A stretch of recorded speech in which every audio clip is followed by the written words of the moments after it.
જય શ્રી કૃષ્ણ મિત્રો. તો જો આજે આપણે મસ્ત લીલી ચટણી બનાવવાના છે. તો કોણ હું તો આ રીતે બનાવું છું લીલી ચટણી. કોણ મારી રીતે બનાવે છે કમેન્ટ કરજો. જો કોથમીર નાખી, પછી આ છે આદુ, મરચું અને લસણ અને ખરાબી,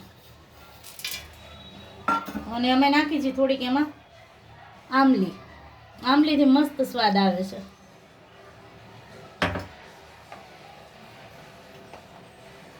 અને થોડીક હળદર, મીઠું સ્વાદ પ્રમાણે.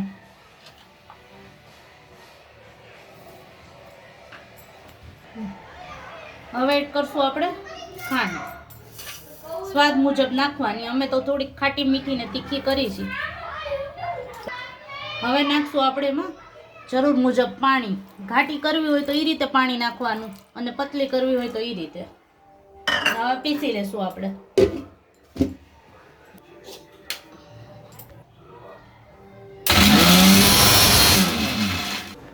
જોઈ શકો છો તમે, જો આપણે ખાટી મીઠી ને તીખી મસ્ત લીલી ચટણી થઈ ગઈ છે તૈયાર. તો કોને ભાવે છે કમેન્ટ કરજો.